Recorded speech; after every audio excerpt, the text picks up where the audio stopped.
कीर्तनवाडी दरोडा प्रकरण उघडकीस, 2 आरोपी जेरबंद, 12 जबरी चोरी व घरफोडीचे गुन्हे उघड।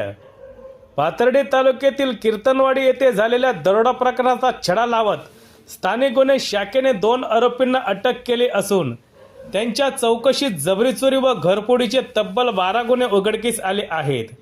10 जून 2026 रोजी मध्यरात्री कीर्तनवाडी येथे 7 जणांच्या टोळीने घरात घुसून कुटुंबियांना मारहाण करत लाखो रुपयांचा ऐवज लुटून नेला होता।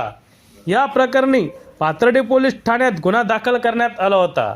स्थानिक गुन्हे शाखेच्या पथकाने गुप्त माहितीच्या आधारे रामकृष्ण चव्हाण, राहणार चक्रंबा, तालुका गेवराई, जिल्हा बीड आणि करण रामनाथ भोसले, राहणार सारोळा कासार, जिल्हा अहिल्यानगर यांना टाकळी बाणूर शिवारातून ताब्यात घेतले। चौकशीत त्यांनी साथीदारांसह दरोडा टाकल्याची कबुली दिली असून टोळीतील इतर काही आरोपी अद्याप फरार आहेत। तपासादरम्यान आरोपीकडून शेवगाव व पाथर्डी पोलीस ठाण्याच्या हद्दीतील 12 जबरी चोरी व घरफोडीचे गुन्हे उघडकीस आले आहेत। चोरीतील दागिने विक्री केल्याचा धागाही पोलिसांना मिळाला असून पुढील तपास सुरू आहे।